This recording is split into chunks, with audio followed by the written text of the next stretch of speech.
spectators gather, where history takes root. At a place where dreamers become champions. Welcome to NBA Aboveground. This is Playwoofs. I'm Jenna Garcia with my co-host Ari Temkin. Hey. Sup, Ari? Are we going now? Is this real? This is real. Is this real life? We have a special guest in the studio today. Playwoofs guest star. Oh, Corduroy. The prettiest face on the show. That's right. She picked the NBA first round playoffs. That's what we're going to be checking out today. So we're basically so bad at trying to, pick the playoffs that we decided to make ourselves feel better and lift up our self-esteem by picking games against a dog. Against a dog, that's right. A She's standard quite poodle? intelligent. Standard poodle is the smartest dog there is out there. So we didn't pick like a bulldog or something with a smushed up brain, at least. Is that really? That's not the case. The standard poodle's not the smartest dog. It is the smartest dog. It actually is the smartest dog. What stood out to you from the first couple of days of the NBA playoffs so far?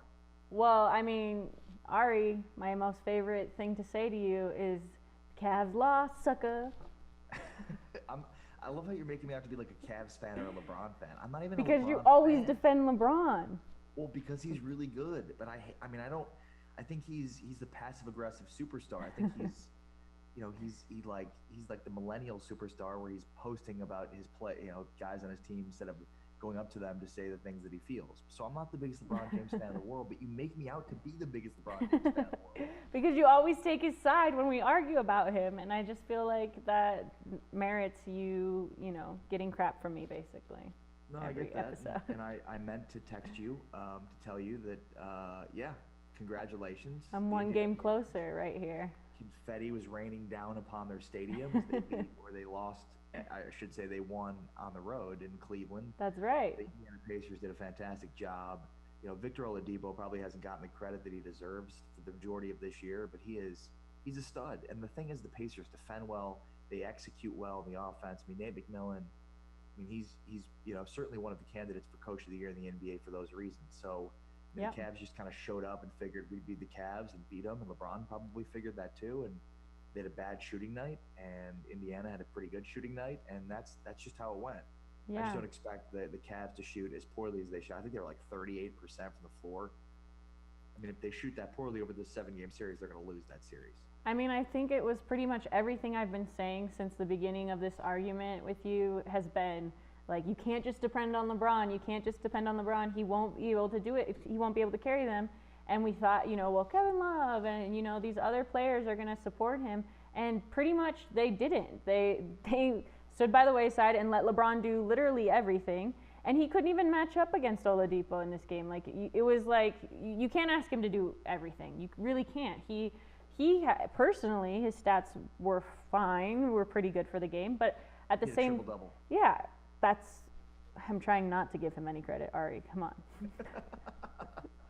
It's okay. I mean, Yes. A triple-double, fine, whatever. It's okay. But you also want him to defend Oladipo and not be tired and, and go down on the other side of the floor and score. And that's just asking too much of him. I said it from the get-go. And I think that, I think it's going to be a harder win for the series than they anticipated. And here's the deal. I mean, LeBron, he's the best player in this series. He'll take over games. But you're right. He needs Kevin Love. He needs, somebody, Jordan Clarkson, George Hill, somebody else to step up because, stars win series, but they're not going to win every game in a series. It's the other guys that are going to win you a game or two games. And that was what happened for Indiana in game one. It wasn't just Oladipo. There were other guys that contributed and played meaningful roles in winning the game. So, ultimately, I'm still going to stick with Cleveland because, again, LeBron is not going to lose in the first round of the playoffs this year. But, the thing is, when you just show up and expect to just beat a team, you're going to lose. And I think Indiana is just a team that can really out-execute you, and that's what we saw. First game was Spurs-Warriors. She totally betrayed me on this one. I couldn't believe her. Obviously. Does your dog even watch basketball? She picked the Spurs to beat the Golden State Warriors in the first round of the playoffs. She falls asleep quite often Does she during know that games. Does she know that Kawhi Leonard's not playing for the Spurs? I know. Could you believe that? I couldn't believe that he felt the need to put out that he wasn't coming back for the playoffs. Like, we all know. We already knew. I thought that was just overdoing it a bit. It was pretty funny. All right, so Corduroy picks the Spurs in that series. You're a rational, reasonable human being with an operating brain. I'm going to assume you're going to pick Golden State. I'm picking Golden State. I can't believe you're betraying your Spurs, you know. I'm just going to go with rationale and reasoning. Objective truth. How about that? All right, let's move on. What's the next series? Next series was Portland, New Orleans. Corduroy picked Portland. Corduroy picked Portland. Who do you got, Ari? I'm gonna go with New Orleans in this series. Wow. I'm gonna go with New Orleans in this series, and I know obviously I'm picking from an advantage, knowing that New Orleans won Game 1 and Corduroy did not.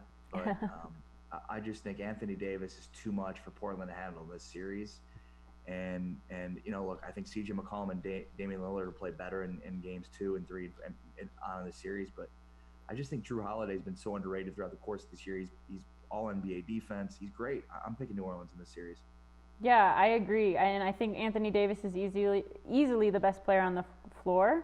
But I don't know. I just want to believe in Portland. I think that the Pelicans will need more, to win the series. I think that it's a really good matchup. It was one of the hardest ones for me to pick.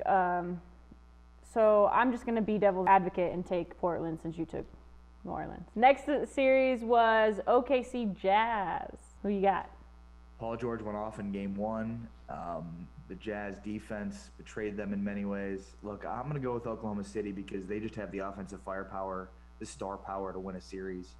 And yeah, I'm going with Oklahoma City to win this series, but it's going to be a 7-game series. Yeah, it's going to be another good matchup. I think this first round of playoffs is the most interesting first round in a long time. I've actually been really intrigued by every single matchup and want to watch every game. Where in the past it's that game we already know who's going to win that one. And this year I don't feel that way. Throwaway series. Yeah. Maybe the Spurs Golden State is the only throwaway series in this. Corduroy picked the Jazz, by the way, right? I believe she did pick the Jazz. She's a big Rudy Gobert fan. She's a fan of defense and team play, and I believe that's why I've instilled in her. All right, the next series in the West, Houston and Minnesota. Houston, close Minnesota. Game 1. Houston's going to win this. It's not even going to be close. Corduroy picked Houston too, right? She did pick Houston, yes. Very reasonable pick by Corduroy. She went for the other plate, and I was like, no, Corduroy, don't go for the Minnesota plate. What are you, crazy? What are you, insane? Do you even watch sports? Nobody's going to take you seriously. That's all right. She did pick Houston. Obviously, I was impressed by the Timberwolves in the first game of the series. I obviously didn't think it was going to be as close as it was, and I think that contributes to, says a lot about D'Antoni and Chris Paul, and they've been a little wobbly in playoffs in the past, and so I think that has more to do with it than anything. But I think that they'll get their footing, and they're gonna pull it out. For the East, our first matchup is Toronto-Washington. Corduroy obviously picked Toronto. She likes team basketball. You said it. That's right. She's a team basketball fan. She likes players that play together. I think I think the Wizards played pretty awful, honestly. I wasn't impressed with I'm drawing a blank on his name. John Wall. I was not impressed with him in this series or in this game. I thought he could play a lot better. I think the Raptors are going to have an easy series, honestly. Easier than I thought. I'll take Toronto as well to win this series. No explanation needed. No explanation needed. That's right. Second matchup is Cleveland Pacers, which we already touched on a little bit. Obviously, I want the Pacers. I want the Pacers to win. I think that they can do it. You're not going to pick them, are you? Oh, I'm picking them. I think that this is going to be an upset. And you can, stand by me that the Pacers will beat LeBron. This is the first game of the first round that LeBron's lost since 2012 or something ridiculous like that, or 2007. I forget what the stat was, but it was a big deal. And LeBron hasn't had a team this bad since 2007. And I don't think that they're going to make it out of the first round. 21 straight first game 1 victories, I believe. See, there you go. 21 straight. That's ridiculous. All right, so I'll take Cleveland to win this. Who did Corduroy take? Corduroy picks the Pacers. That's my girl. Yes. Raised her right. Team basketball. Second to last matchup for first round is Miami 76ers.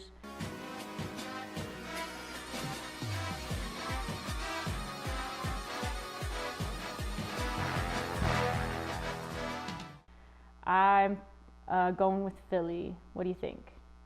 Yeah, Sixers. They're fun to watch. Everybody loves them. They're America's darling right now, the Philadelphia 76ers. For real. And I mean, isn't it kind of strange how the Super Bowl sometimes matches up with these things? Have you even thought about that? Has that crossed your mind? You mean the Eagles winning the Super Bowl and now all of a sudden the Sixers are good? Yeah, what is that about? Plus, Villanova, who's just outside Philadelphia in Villanova, Pennsylvania, won the national championship in college basketball. I don't know what it's about. I feel like it's all rigged. It's all connected somehow. I mean, normally I guess God defecates on Philadelphia, but now he's shining on Philadelphia. Oh my gosh. Well, at least he's letting a little bit of sun in there. You know, they deserve it. It's been a long time. I'm excited for the 76ers. I think that they've been a team that's been doing the tanking ritual for a while, and they're finally out of tanking, and I want to see where they go, and they are really fun to watch. So I'm going with the Sixers too. And the notion that tanking works, just look at Philadelphia, is stupid because they missed on a bunch of picks too. So they did, yeah. Yeah, it doesn't work if for 6 or 7 years you're tanking. I mean, it works insofar as they ended up with Embiid and Ben Simmons and Markelle Fultz, and they're going to be, they should be really good for, sustained period of time. But I just don't. Again, as we've talked about on this show, you still have to be good at picking players. And, right. Even Philadelphia's missed multiple times over it with its top, few picks. So. Yeah. Noel was in there. Jaleel Okafor was in there. Those are bad picks. Well, and I think that Philadelphia fans would have I'm not sure that they would say that it's been worth all the losing, the years and years of losing for 1 year of greatness, I think they probably would have preferred to win a little bit more along the way. For sure. Last matchup of the first round playoffs is Milwaukee-Boston. Corduroy picked Milwaukee. It was shocking. That was obviously the best game 1 of any series so far. Absolutely. I'll pick Milwaukee too. But, well, yeah, I mean, Boston's missing most of its key players, but Jason Tatum, Jaylen Brown, I mean, those guys are studs. And I think Boston should win this series because the coaching matchup is so heavily favored in Boston's favor. Joe Prunty is just so overmatched. Their offensive firepower, it's an abomination trying to watch Milwaukee play offense. So, yeah, I'm just going to pick Milwaukee based on Giannis Antetokounmpo, and he's the best player in this series, so I think he'll take over. Chris Middleton's good, Malcolm Brogdon's really good. So I mean, they've got a lot of good players, Milwaukee, and I think eventually the Celtics' youth and they're counting on those young players will catch up with them. I'm going to pick Milwaukee. Yeah, when Corduroy was picking, this was the one team that I hadn't decided on, really, the one matchup I hadn't decided on. And I just said I was going to pick whatever she picked because I could not decide. It's just, because of the Celtics situation, it seems like it's a harder pick. I do think coaching-wise, the Celtics are going to outcoach Milwaukee. I think that their bench is slightly deeper than Milwaukee's bench. But I think it'll be a good series. I honestly felt like it's going to be a toss-up. This has been NBA Aboveground Playwoofs edition. I'm Jenna Garcia with my co-host Ari Temkin. Bow, wow, wow. Yippee yo, yippee yay.